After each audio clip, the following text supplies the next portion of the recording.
Hello! நாங்க கம்பத்துலேருந்து சுருளிக்கு போனோம். ஒரு ரோட் ட்ரிப் வீடியோ தான் பார்க்க போறீங்க. நான் கல்யாணம் பண்ணியிருக்க ஊர், என் ஹஸ்பண்ட் ஊர் வந்து கம்பம் தான். ஸோ இந்த வெக்கேஷனில் நாங்கள் அங்கே போயிருந்தப்ப, பக்கத்தில் எங்கேயாச்சும் போகலான்னு பிளான் பண்ணி சுருளி தான் போயிட்டுருந்தோம்.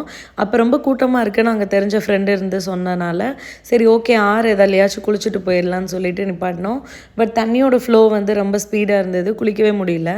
சரி அப்படி இப்படின்னு சுற்றிட்டு நல்லா வாங்கின பரோட்டாவையும் ரோட்டு வழியிலேயே ஒரு ஃபீல்டு கிட்ட நல்லா உட்காந்து சாப்பிட்டுட்டு ஒரு 2-3 ஹார்ஸ் சுற்றிட்டே இருந்தோம். ஏன்னா இந்த மாதிரி ரோட் டிரைவ் போகிறதுக்கு வந்து கம்பம் தேனியில் இருக்க பிளேசஸை வந்து அடிச்சுக்கவே முடியாது. ரொம்ப ப்ளசண்ட்டாக இருக்கும். நல்லா ஒரு 2-3 மணி நேரம் சுற்றி பார்த்துட்டு கடைசியாக இல்லை கண்டிப்பாக சுருளி அன்றைக்கி பார்த்தே ஆகணும், சும்மா கூட போய் பார்த்துட்டு வந்துடலான்னு சொல்லி கிளம்பிட்டோம். போகிற வழியிலேயே அங்கே ஒரு ஸ்பெஷலான கோவில் இருக்குது, கோடிலிங்கம்னு.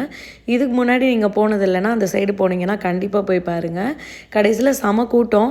நாங்கள் போயிட்டு ஒரு 1 ஹவர் மட்டும் குளிச்சுட்டு வந்துடலான்னு சொல்லிட்டு 30 ரூபீஸ் டிக்கெட் எடுத்துகிட்டு, இந்த பஸ்ஸு வேணும்னா நம்ம யூஸ் பண்ணிக்கலாம். அதுக்கு 10 ரூபீஸ் தான் டிக்கெட்டு. ஃபால்ஸுக்கு கீழேயே போய் இறக்கி விட்ருவாங்க. போயிட்டு ஒரு 1/2 மணி நேரம் நல்ல குளியல் போட்டுட்டு கீழே வந்து சரி இவ்வளோ தூரம் வந்துட்டோம், கண்டிப்பாக சாமி பார்க்கணுன்னு சாமியும் பார்த்து கும்பிட்டுட்டு சூப்பராக என்ஜாய் பண்ணிட்டு வந்தோம். நீங்கள் கடைசியாக போன ரோட் ட்ரிப் எங்கே எப்படி இருந்துச்சுன்னு ஷேர் பண்ணுங்கள்.